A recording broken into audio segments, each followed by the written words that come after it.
Nvidia lleva años siendo el rey del hardware de la inteligencia artificial. Pero de pronto ha aparecido Groq, una nueva empresa que ha diseñado un chip a la medida de los modelos de lenguaje y que consigue que las respuestas sean 4 veces más rápidas. Hoy, en la tertulia, hablamos de hardware y de Groq.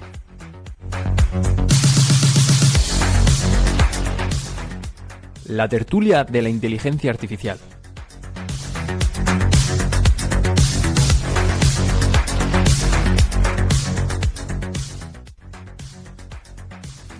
Ya falta menos para la singularidad. Bienvenidas, bienvenidos a la tertulia de la inteligencia artificial. Hoy está conmigo Víctor Goñi, bienvenido. Hola, buenas tardes, ¿qué tal? Y vuelve también a la tertulia después de mucho tiempo, Josu Gorostegui, ¿qué tal? Hola, buenas tardes, un placer estar aquí de vuelta. Y este que os habla, Guillermo Barbadillo. Hoy vamos a hablar de hardware y para ello, Víctor, primero nos querías hacer una introducción a cómo ha ido evolucionando el hardware a lo largo del tiempo, ¿no? Sí, queríamos tener una tertulia un poco divulgativa, ¿no? Repasando conceptos básicos sobre hardware y ver cómo ha ido evolucionando hasta los anuncios de las últimas semanas con Groq, que luego lo trataremos al final del programa. Entonces, cuando hablamos de IA, estamos tratando con elementos que tienen mucha computación, grandes bases de datos, entonces es especialmente interesante hacerlo de forma eficiente. En otras tertulias hemos visto cómo hay métodos de optimización donde se cuantiza o se recortan los datos, ¿no? Para poder usarlos de forma más eficiente. Pierdes precisión, pero funciona necesitas menos capacidad para utilizarlo. Entonces esto puede ser una estrategia muy buena, pero hay más estrategias. Puedes tener un hardware más grande, que eso es costoso en dinero, o puedes tener un hardware más eficiente. Entonces, pues bueno, como el tamaño lo es todo, ahora todos están intentando conseguir GPUs, CPUs o cualquier otro elemento y hay escasez. Entonces, lo que están haciendo varios actores, hay algunas startups que están trabajando en hardware especializado para hacer cálculo de inteligencia artificial. Entonces, pues bueno, hay una carrera por conseguir el mejor hardware, más hardware y, si es posible, más potente y con menos consumo para intentar hacer las tareas de la forma más eficiente posible. Entonces, al contrario que una GPU, donde al final es el concepto de máquina Turing, es una pena que no tengamos hoy a Íñigo, que le encantan estas cosas, donde se puede programar cualquier tipo de algoritmo. Hoy queremos ver la evolución desde que se crearon las primeras CPUs a las distintas especializaciones que han ido apareciendo. Por hacer un breve resumen, una CPU al final está diseñada para hacer una amplia gama de tareas informáticas. Entonces, al final es una arquitectura donde se pretende procesar de forma secuencial una serie de órdenes, trabajando con datos, pues con sus pilas y sus historias, y al final pues el algoritmo termina o no, según cómo lo hayas implementado, y te da un resultado. Después, a lo largo del tiempo, cuando empezaron a llegar los primeros videojuegos o cálculos vectoriales 3D, se vio que se necesitaba algo específico para trabajar con este tipo de datos. Entonces es cuando surgió las GPUs. O sea, una CPU es para propósito general, ¿no? En una CPU podrías correr cualquier software que se te pueda ocurrir y luego vamos a ir viendo ahora hardware especializado que no puede hacer todo tipo de tareas. Eso es. O sea, una CPU al final tú tienes un algoritmo que paso a paso va haciendo cálculos y te da otro cálculo. Entonces, al final el software es eso, el preparar algoritmos pues que hagan algo concreto. Entonces, las GPUs se empezaron a popularizar pues con las Voodoos o no sé cuáles eran las primeras. Yo la primera que tuve creo que fue una Voodoo, ¿vale? Donde tenías ya que mover más cantidad de datos. Yo recuerdo que los primeros videojuegos eran bastante cochambrosos, pero ya con la CPU no te valía para hacer ciertos renderizados bonitos. Bueno, anteriormente a eso existían tarjetas gráficas que no tenían aceleración per se, simplemente eran una interfaz para que tú conectases el monitor y no tenían capacidades de cómputo como tal, antes que las Voodoo, las que tenían aceleración 2D per se y un set de instrucciones muy reducido. ¿Voodoo es una marca o qué es Voodoo, Víctor, que no lo conozco? Voodoo era una compañía o una marca, una gama. Era una gama de tarjetas gráficas. O sea, no es Nvidia, es otra cosa distinta. Lo compró Nvidia, pero la marca era, si no me equivoco, 3DFX, puede ser. Puede ser. Y bueno, hacía unas gráficas que competían con lo que en aquel entonces sería Nvidia probablemente, que eran las Riva TNT y todas estas. Y luego salieron las GeForce de Nvidia, ¿vale? Y al final, pues por dominancia del mercado, Nvidia compró 3DFX y engulló esa parte. Pero bueno, eran las gráficas como cuando... ¿Eso de qué año estamos hablando, más o menos? Pues buena pregunta, yo diría De los 95, 90, 90, sí. 95. Por ahí. Sí, yo creo que sí, por ahí, por esas fechas. Entonces, pues bueno, se utilizaban, que yo recuerde, igual los científicos lo utilizarían para sus movidas, ¿vale? Tochas. Yo lo recuerdo todo para videojuegos. Pero poco a poco Nvidia ganó terreno, por no decir que era prácticamente el único actor, sacó software especializado como CUDA, etcétera, para utilizar las GPUs para muchas cosas.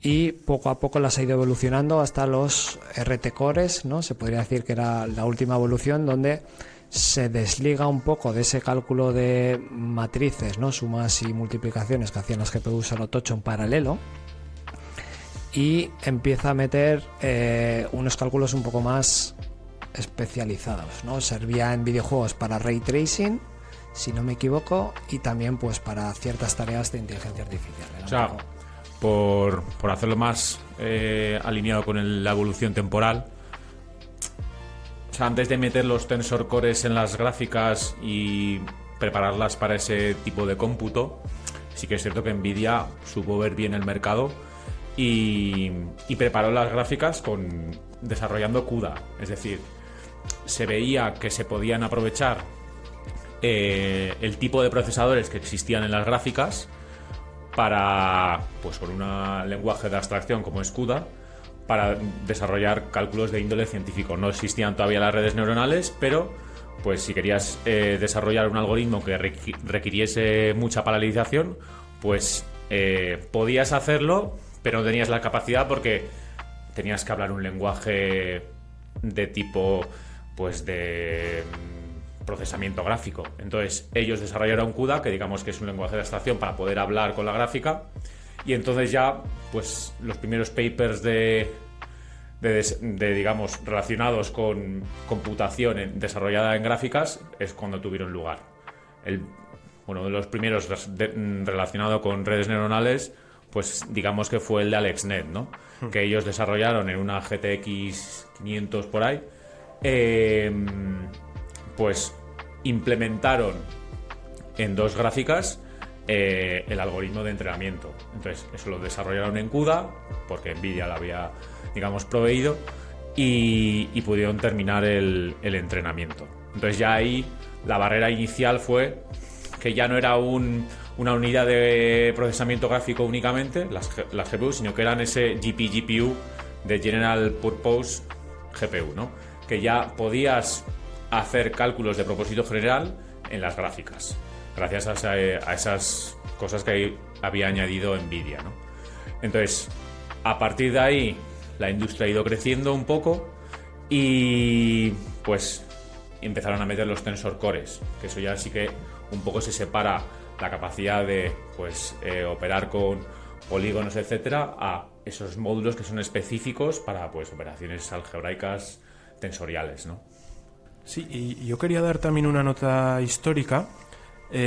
Recuerdo que, no sé si la primera, pero de los primeros experimentos que hizo Google con redes neuronales para distinguir fotos de perros y gatos, los hizo en CPU, pero claro, necesitaba pues quizá 2000 CPUs para una cosa que luego con las GPUs pues con una sola te bastaba. Sí, además un detalle interesante, que en la época, si no me equivoco, en el terreno de las gráficas peleaban siempre Nvidia y AMD. Y una de las grandes ventajas que le hizo ponerse muy por delante a Nvidia y copar casi todo el mercado fue precisamente el utilizar CUDA, porque permitió disponibilizar esas gráficas para muchos ambientes, por ejemplo, FFmpeg para codificar y descodificar. Hay algunos encoders especializados que usan CUDA. Puede funcionar mejor o peor, depende de la CPU que tengas, pero podías liberar tareas de CPU y llevarlas a GPU, que puede ser interesante en algunos ambientes. Entonces, fue un detalle que en ese momento le puso por delante a Nvidia. Ahora creo que AMD se acerca, pero sigue teniendo esa carencia de software o framework especializado alrededor de ese hardware. Luego, siguiendo un poco con nuestro recorrido del hardware, hemos pasado de la CPU a la GPU y ahora vamos a hablar de la TPU. La TPU son unidades de procesamiento de tensores. ¿Vale? Los tensores, aquí Guille, igual tienes más datos, son vectores, ¿no? que se utilizan en inteligencia artificial, Sí, con más dimensiones. Eso es. En matemáticas un tensor es un vector o una matriz, pero que puede tener n dimensiones.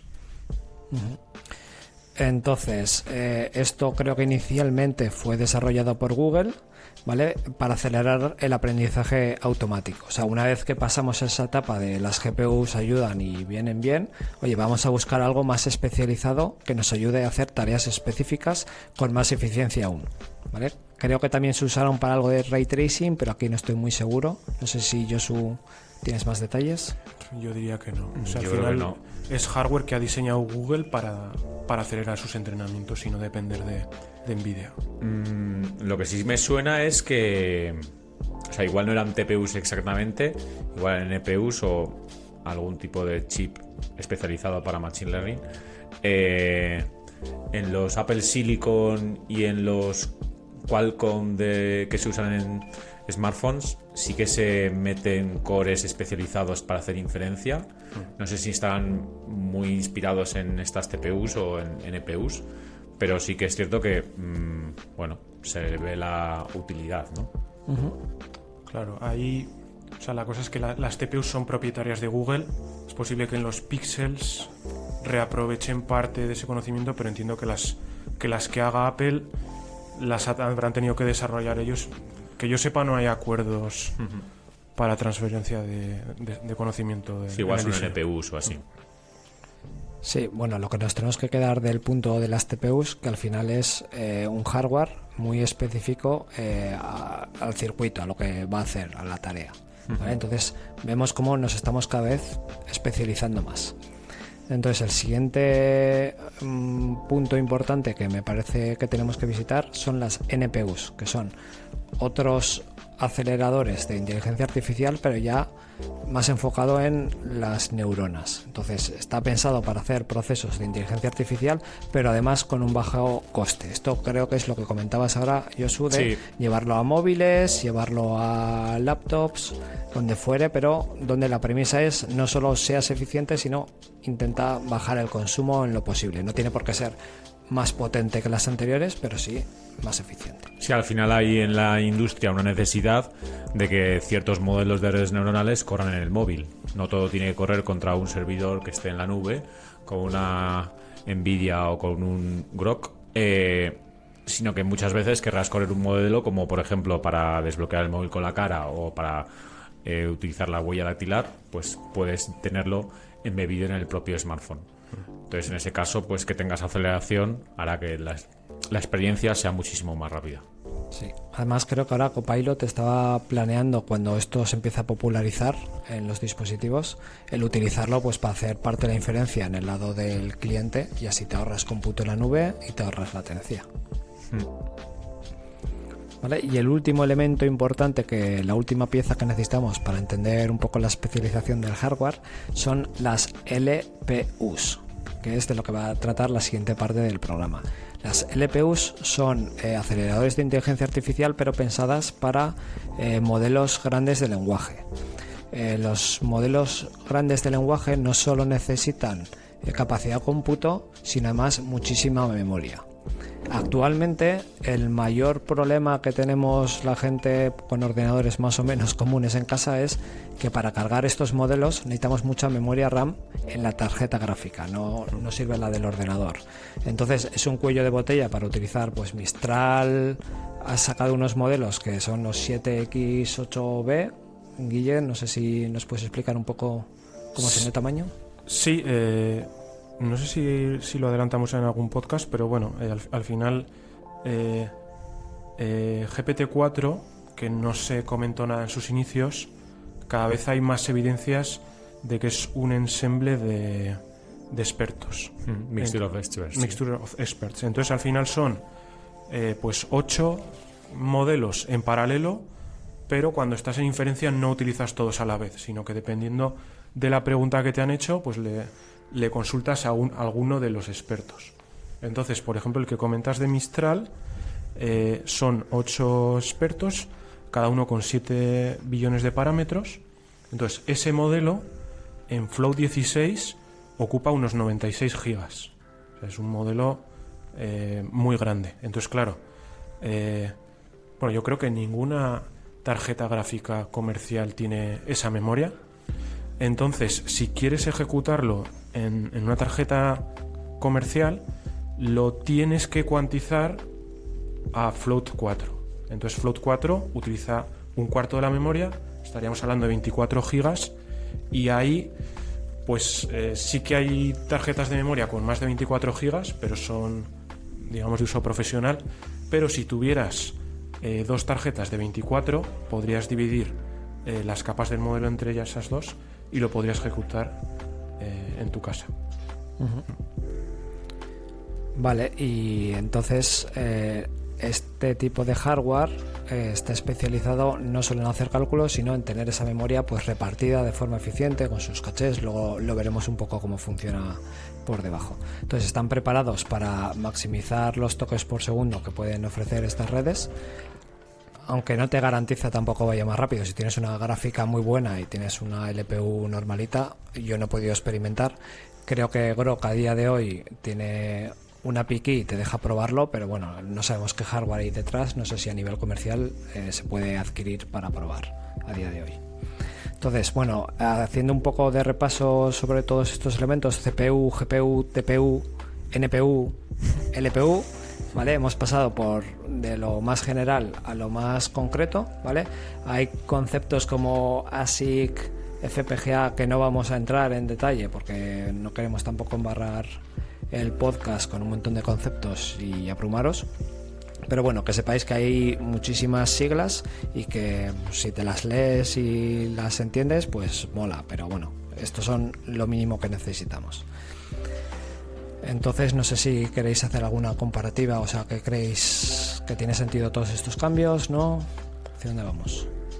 Sí, a mí se me está ocurriendo ahora cuando hablabas de esa especialización creciente, que lo que hemos visto en la IA ha sido como una especie de círculo virtuoso, porque al principio la IA era muy pequeñita, entonces si querías hacer IA trabajabas en la CPU.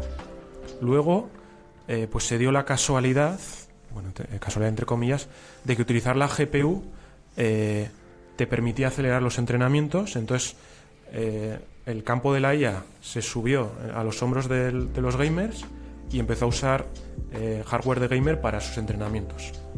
Pero claro, luego cada vez se empezó a ver la utilidad que tenía la IA, y Nvidia fue sacando hardware cada vez más especializado para IA.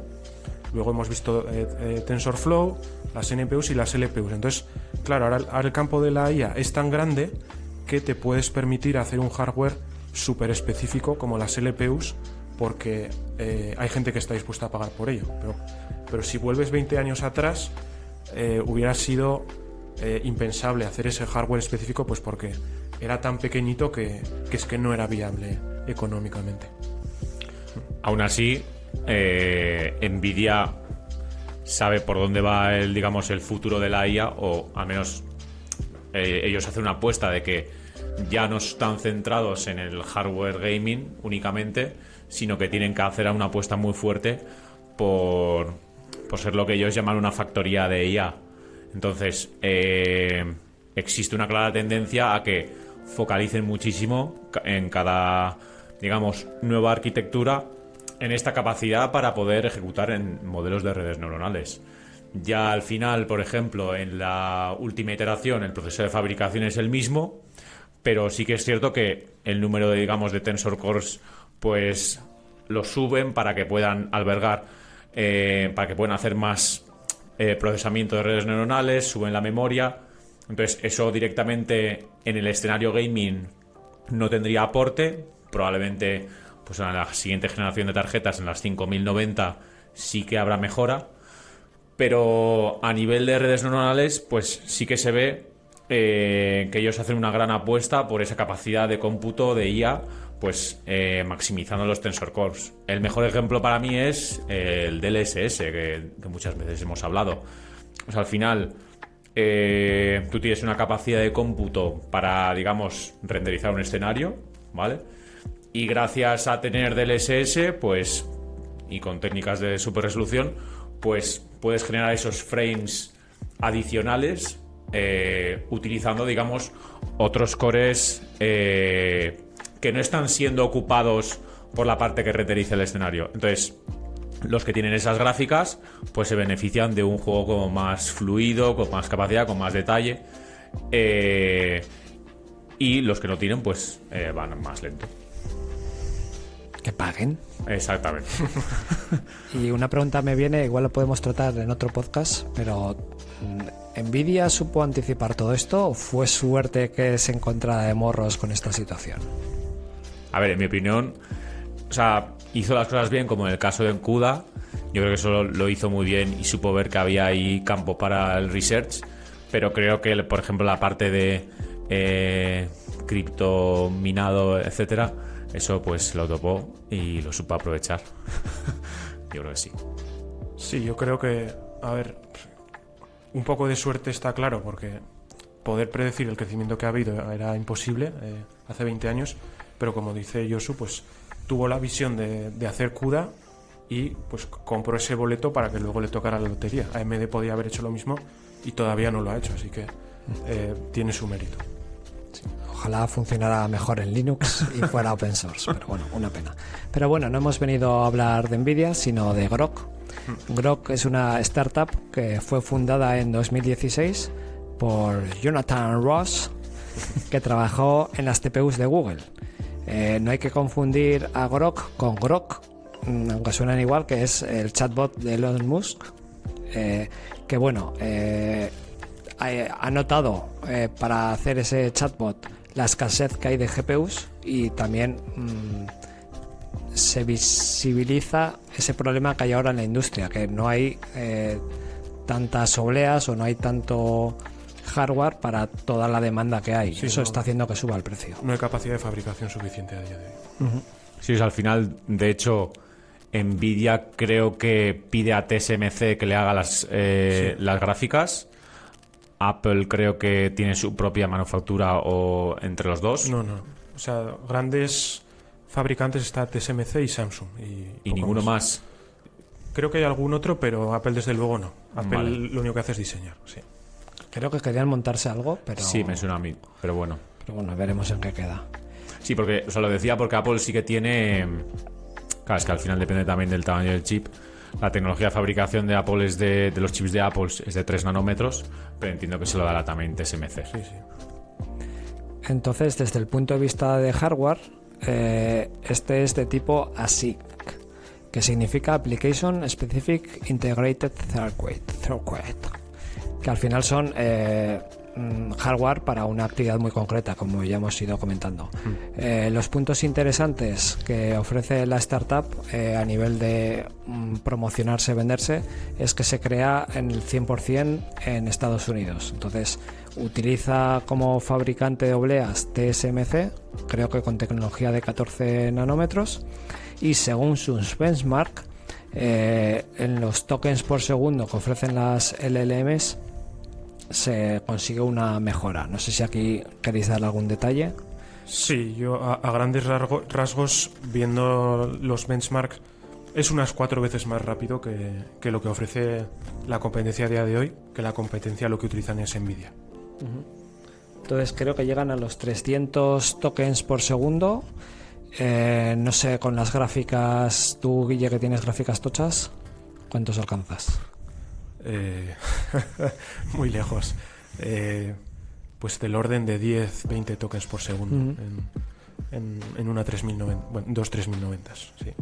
O sea, estamos hablando de un orden de magnitud. O sea, cuando usas Groq, es apabullante la velocidad a la que te responde. Claro, ¿tú has llegado a hacer pruebas con la API?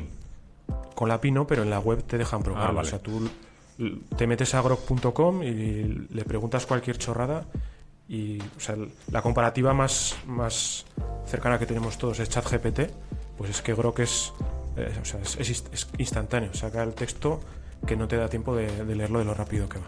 Ya. Sí, tiempo real podríamos estar hablando. Mayor que tiempo real, o sea, porque tú no puedes hablar tan rápido como Grok.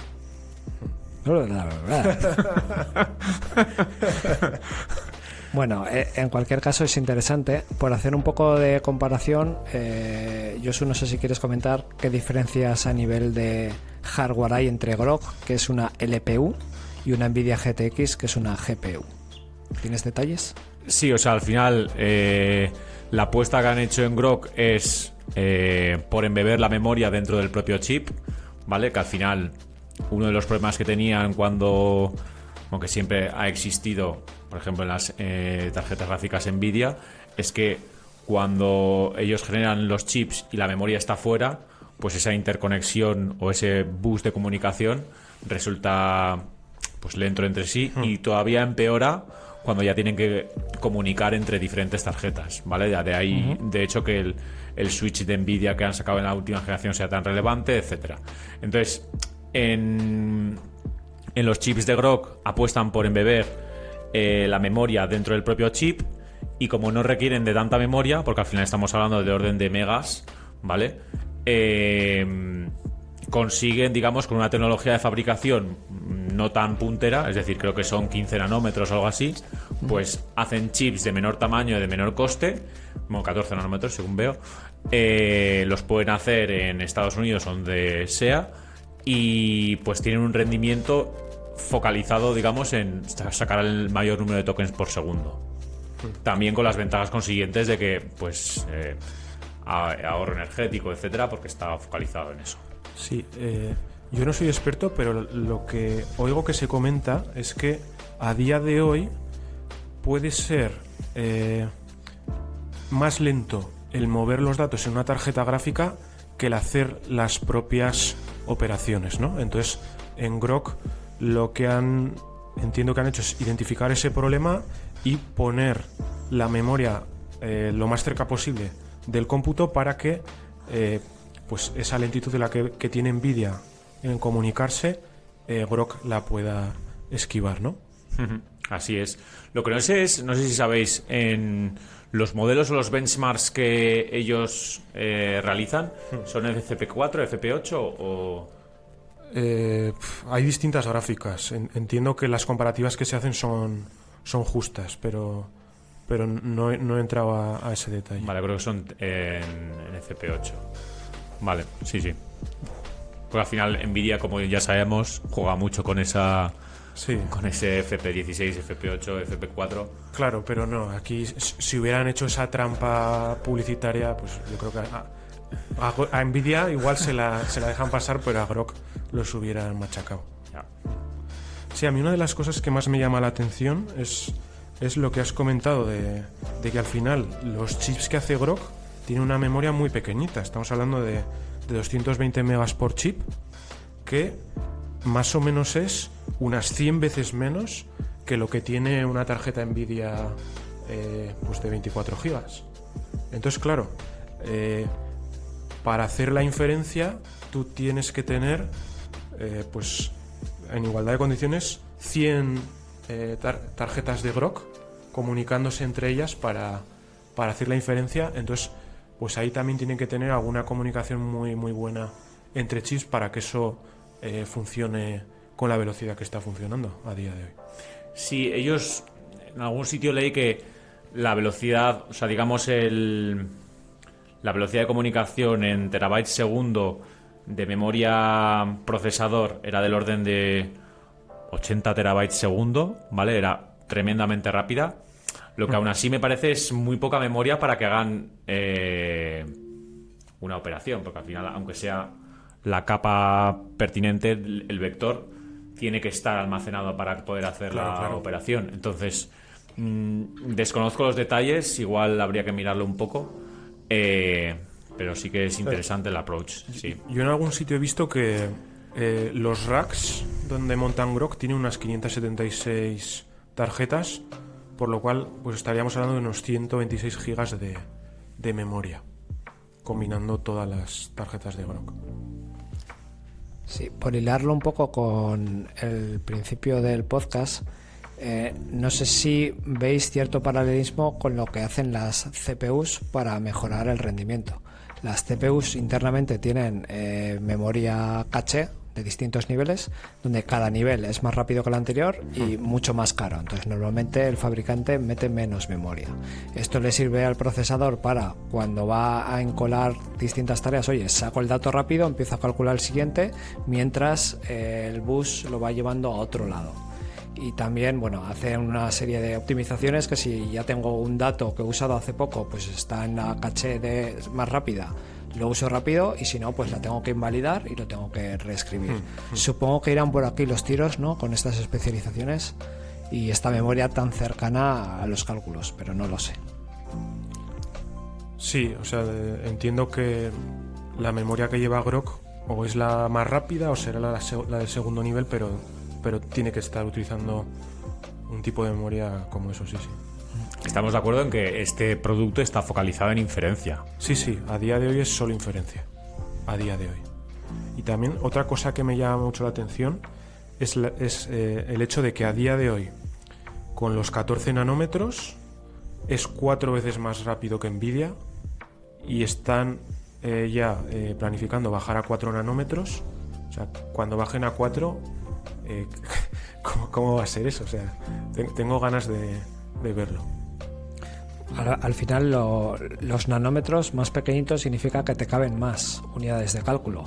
Puedes meter ahí toda esa memoria, igual no escala del mismo modo, o tienes problemas de ruido. Eso no soy un experto en hardware, no lo sé, pero se me hace difícil que si los procesos de fabricación te lo hace cada vez más pequeñito, con la memoria igual no es tan fácil meterla, o igual sí, no lo sé, es cuestión de mejorar el proceso de fabricación. Pero bueno, ahí hay unos retos de escalabilidad que veremos cómo Grok o la competencia que vaya surgiendo va haciendo. Está claro que hay un trade-off entre las ventajas que ofrece esta tecnología y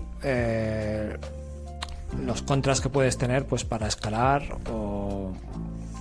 No sé. A ver, luego ahí entran otros factores que no hemos tenido en cuenta, que es que cuando tú estás contratando un servicio de terceros para hacer inferencias con un modelo X, ellos normalmente están contratando Nvidia, entonces ahí hay un intermediario, por decirlo así. Cuando tú estás con Grok, ellos son los propios fabricantes, entonces no hay ese coste añadido.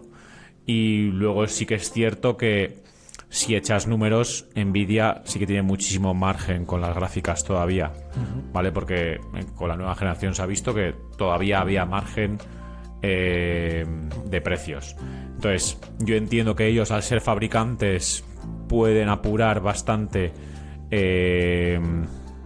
digamos, utilizar su web, utilizar su API. Habrá que ver qué precio tienen las gráficas, que yo no le he podido mirar. Bueno, las gráficas son las tarjetas, porque van a vender tarjetas. Pero bueno, hay que tener en cuenta un poco eso a la hora de calcular el coste. Eso es un punto bastante importante, yo creo. Claro, la cosa es que hasta el momento Nvidia no tenía competencia. Claro. Entonces, con Grok, Nvidia sigue sin competencia en el entrenamiento, pero en inferencia... pues eso, habrá que echar los números, pero en velocidad está claro que Grok le gana, porque a día de hoy le gana. Y bueno, no nos adelantemos al podcast que vamos a hacer de Nvidia, pero yo diría que aun con los anuncios que ha hecho Nvidia recientemente, Grok le seguiría ganando. Sí. Entonces pues se abre ahí un panorama bastante interesante, porque no tengo los números, pero yo creo que he leído que a día de hoy la inferencia es un pastel bastante más grande que el entrenamiento, porque el entrenamiento, bueno, digamos, entre comillas, lo haces una vez, y la inferencia, con toda la gente que hay utilizando ChatGPT y servicios parecidos, es mucho mayor. Sí, y eso va a ir en esa dirección completamente, porque al final los modelos van a ir creciendo, ¿vale? GPT-5, los GPT-6, los que vengan por ahí, van a seguir creciendo muchísimo y existirán especializaciones de ellos, pero lo que va a interesar es poder hacer inferencias, y cuanto más rápidas mejor. Entonces, los modelos gigantes, lo único que va a interesar, digamos, a la gente común es que puedan estar corriendo en un servicio lo más barato posible y lo más sencillo posible de utilizar. Pues bueno, vamos a ir terminando el programa, si os parece. Como curiosidad, ¿sabéis cuánto cuesta una tarjeta de estas de Grok? ¿Tenéis el dato? He hecho una búsqueda rápida por internet y no me fío mucho, ¿vale? Pero parece ser que cuestan 20.000 euros una tarjeta. Digo, madre mía, no sé si me compensa, no la rentabilizaría en mi casa. Yo lo veo un poco descabellado, porque lo que hemos comentado antes, si quieres igualar en memoria una tarjeta de Nvidia, necesitas 100 y te estarías yendo muy por arriba del coste, porque las tarjetas de Nvidia pues están en el orden de unos $40.000, ¿no, Josu? Sí. Las profesionales. Entonces estaríamos hablando que Grok sería pues casi 100 veces más caro. Yo diría que no, o sea, tiene que ser mucho más barato. Yo creo que es mucho más barato. La cosa es que no sé cuál es el mínimo de... o sea, cuál es el precio de ese el rack completo, más que la gráfica, que al final tampoco... No sé si con una gráfica puedes hacer algo. Habría que mirar cuál es el precio del rack completo para poder operar, digamos, un modelo lo suficientemente grande. Yo qué sé, llama. A ver qué haría falta para correrlo ahí. Bueno, en cualquier caso, estemos atentos, ¿no? Y cuando salgan las cosas, pues ya veremos a ver si nos lo podemos permitir o no. Entonces, pues nada, vamos a ir cerrando el programa. No sé si queréis decir algún último comentario. Nada, muchas gracias, Víctor, por la presentación que nos has hecho de Grok. Yo creo que es un soplo de aire fresco y pues un tema muy interesante que lo vamos a ver en los próximos años, pues esos modelos de lenguaje a toda velocidad. O sea, es un cambio de paradigma muy relevante y nada, pues eso, muchas gracias. Y nada, con esto despedimos el podcast, así que muchas gracias, Josu y Víctor, y nos vemos en el siguiente podcast. Venga, hasta la próxima. Hasta la próxima.